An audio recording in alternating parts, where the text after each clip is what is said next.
اعوذ باللہ من الشیطان الرجیم بسم اللہ الرحمن الرحیم۔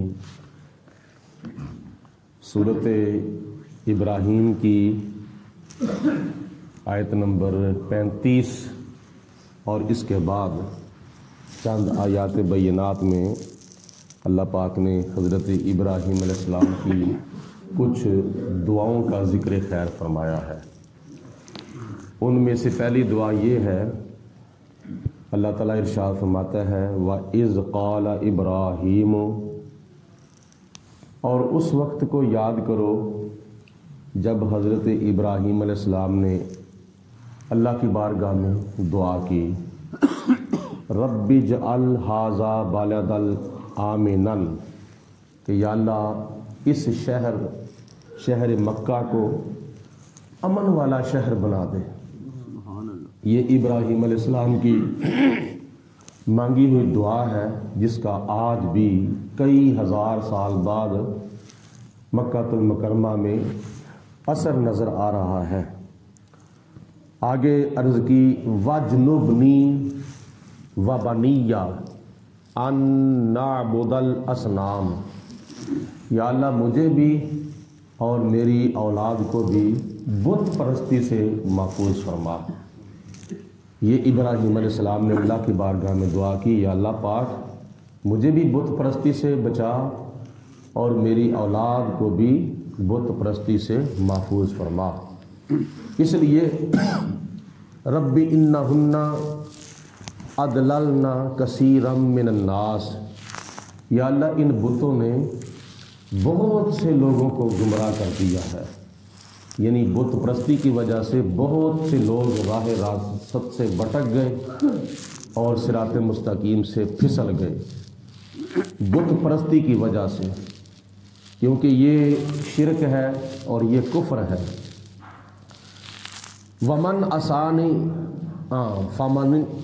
فمن تابعنی فانہ منی، یا اللہ جو میری اتباع کرے گا، جو میری پیروی کرے گا وہ میرے طریقے پر ہوگا۔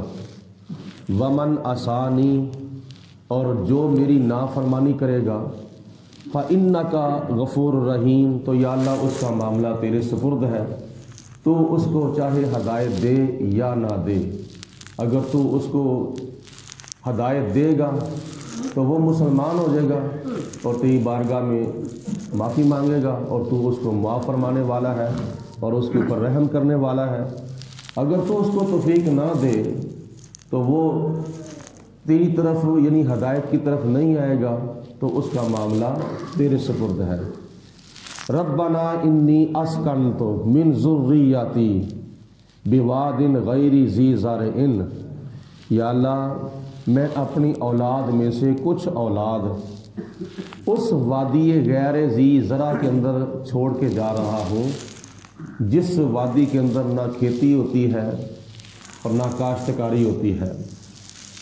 حضرت ابراہیم علیہ السلام کی پہلی بیوی جن کا نام تھا حضرت سائرہ رضی اللہ تعالی عنہا، ان کے ہاں بڑھاپے کے دوران بھی اولاد ابھی تک نہیں ہوئی تھی، اور جناب ابراہیم علیہ السلام نے جناب سائرہ کے مشورے پر عمل کرتے ہوئے حضرت ہاجرہ سے نکاح فرما لیا، جو آپ کی لونڈی تھی، جو آپ کی باندھی تھی۔ تو پھر کچھ عرصے بعد اللہ پاک نے حضرت ابراہیم علیہ السلام کو حضرت ہاجرہ سے ایک بیٹا عطا فرمایا، جس کا نام تھا حضرت اسماعیل علیہ السلام۔ تو جناب سائرہ کی گود میں چونکہ ابھی رونق نہیں لگی، تو جب جناب سائرہ نے دیکھا کہ جناب ہاجرہ تو اپنے بیٹے کو دودھ بھی پلاتی ہیں، اپنے بچے کے ساتھ پیار بھی کرتی ہیں، اپنے بچے کا منہ بھی چومتی ہیں، تو میری گود خالی ہے۔ تو جناب سائرہ نے مشورہ دیا حضرت ابراہیم کو کہ ان کو نہ میری آنکھوں سے دور کر دو، ان کو یہاں سے نکال دو، میں نہیں دیکھ سکتی۔ اور یہ حسد نہیں تھا بلکہ یہ رشک تھا۔ جناب سائرہ نے حضرت ہاجرہ کے ساتھ رشک کیا تھا، تو جناب ابراہیم علیہ السلام نے اس ماں بیٹے کو وہاں سے نکالا اور فلسطین سے چلتے چلتے چلتے چلتے مکہ المکرمہ جہاں آباد ہے وہاں لا کر ٹھہرا دیا، اور ان دونوں ماں بیٹا کے قدموں کی برکت سے آج مکہ المکرمہ آباد ہے، جہاں دن رات صبح و شام رونقیں لگی ہوئی ہیں۔ تو یہ رشک ہے، حسد نہیں ہے۔ جس طرح آج کل دوست سوکنے حسد کرتی ہیں آپس میں، اس طرح انہوں نے آپس میں حسد نہیں کیا تھا بلکہ رشک کیا تھا۔ تو جناب ابراہیم علیہ السلام نے جب حضرت ہاجرہ کو اور حضرت اسماعیل علیہ السلام کو ٹھہرا دیا اور عرض کی یا پروردگار عالم اس میں کچھ بھی نہیں ہے اس میدان کے اندر، کہ اس وادی میں سبزہ تھا نہ پانی تھا نہ سایہ تھا، اسے آباد کرنے کو خلیل اللہ آیا تھا۔ تو اس کے بعد عرض کی ان دا بیتک المحرم، یا اللہ یہاں تیرا گھر موجود ہے، میں تیرے عزت والے گھر کے پاس اپنی اولاد کو چھوڑ کے جا رہا ہوں۔ ربنا لیقیموا الصلاۃ، تو یا اللہ ان کو نماز کا پابند بنا، یعنی حضرت ہاجرہ کو اور حضرت اسماعیل علیہ السلام کے لیے دعا مانگی، یا اللہ ان کو نماز کا پابند بنا۔ فاجعل افئدۃ من الناس تہوی الیہم، تو یا اللہ ادھر سب کے دلوں کو مائل فرما دے، مشرق والوں کو، مغرب والوں کو، شمال والوں کو، جنوب والوں کو ان کی طرف مائل کر دے، یعنی ان کے دل خانہ کعبہ کی طرف مائل کر دے۔ تو آج یہی وجہ ہے کئی ہزار سال بعد حضرت ابراہیم علیہ السلام کی دعا کا آج بھی اثر نظر آ رہا ہے کہ پوری دنیا کے اندر جہاں کہیں بھی مسلمان ہیں، مشرق تا مغرب، شمال تا جنوب، سب کا دل کرتا ہے کہ اللہ پاک مجھے خانہ کعبہ کی حاضری نصیب فرما دے۔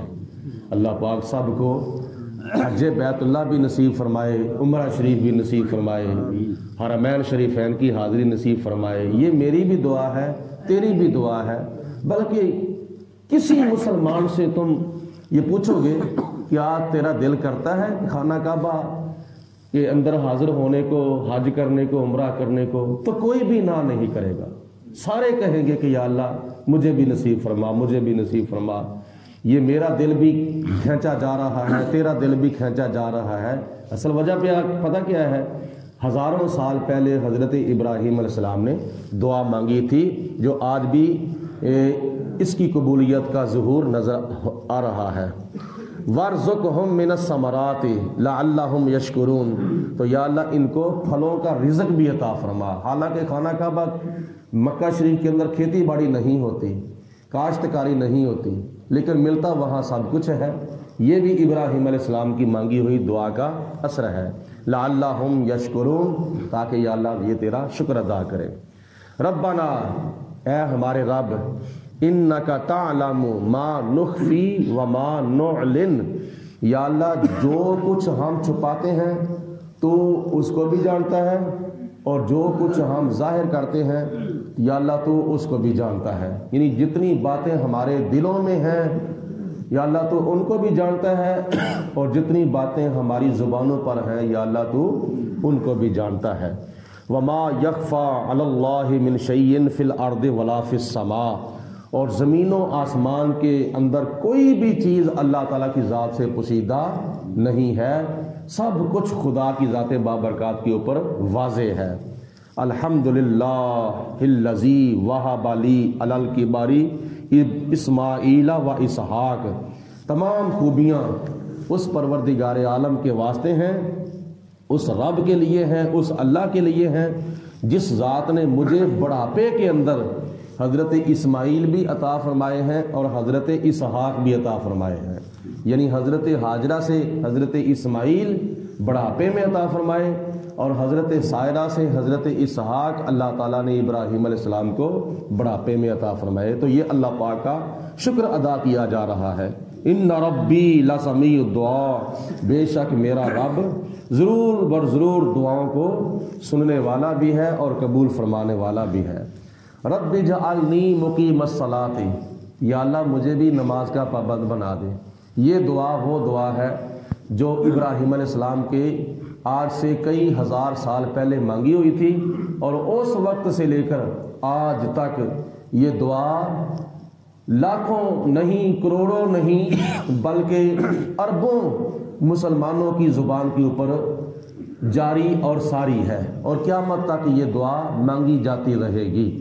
رب اجعلنی، یا اللہ مجھے بھی بنا دے مقیم الصلاۃ، نماز کا پابند، ومن ذریتی، یا اللہ میری اولاد کو بھی نماز کا پابند بنا دے۔ یہ ابراہیم علیہ السلام کی مانگی ہوئی دعا ہے۔ آج ہم 5 وقت کی نماز میں دعا کو مانگتے ہیں، اور قیامت تک یہ مسلمان دعا مانگتے رہیں گے۔ یا اللہ مجھے بھی نماز کا پابند بنا دے، اور میری اولاد کو بھی نماز کا پابند بنا دے۔ اس سے معلوم یہ ہوا کہ اپنی اولاد کے لیے اچھی اچھی دعائیں کرنی چاہیے۔ ربنا وتقبل دعا، یا اللہ میری دعا کو قبول فرما۔ ربنا اغفر لی ولوالدی، یا اللہ مجھے بھی بخش دے اور میرے والدین کو بھی بخش دے۔ ابراہیم علیہ السلام نے اپنے لیے بھی دعا مانگی، حالانکہ اللہ کے نبی تو گناہوں سے پاک ہوتے ہیں، خطاؤں سے پاک ہوتے ہیں۔ یہ ان کا دعا مانگنا ہمارے لیے رہنمائی ہے، ایک تعلیم ہے کہ جب اللہ کے نبی ہو کر اللہ کی بارگاہ میں بخشش کی دعا مانگ رہے ہیں تو اللہ تعالیٰ سے بخشش کیوں نہیں مانگتا؟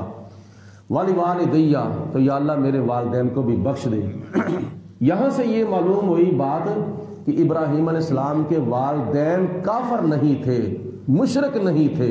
اگر ابراہیم علیہ السلام کے والدین کافر اور مشرک ہوتے تو کافر اور مشرک کے لیے تو بخشش کی دعا مانگنے کی اجازت نہیں ہے۔ ابراہیم علیہ السلام کا یہ دعا مانگنا اس بات کی دلیل ہے کہ ابراہیم علیہ السلام کے والدین کافر اور مشرک نہیں تھے بلکہ مسلمان تھے، اور کسی نبی کا بھی باپ کافر نہیں ہو سکتا۔ وَلِلْمُؤْمِنِينَ يَوْمَ يَقُومُ الْحِسَابُ، یا اللہ قیامت تک جتنے بھی مومنین مرد اور مومنین عورتیں آئیں گے، یا اللہ پاک ان سب کو بخش دے۔ وہ ابھی عالم ارواح میں ہے، کئی ہمارے مسلمان بہن بھائی ابھی عالم ارواح میں ہے، عالم اسلاب میں ہے، عالم ارحام میں ہے، ابھی وہ دنیا کے اندر آئے نہیں، ابھی انہوں نے گناہ کیے نہیں، لیکن ان کی بخشش کی دعا پہلے مانگی جا رہی ہے۔ تو جو آ کر چلے گئے ہیں تو ان کے لیے تو بدرجہ اولا بخشش کی دعا مانگنی چاہیے، کیونکہ جس نے ابھی گناہ کیا ہی نہیں ہے 5 وقت کی نماز میں اس کے لیے بخشش کی دعا مانگی جا رہی ہے۔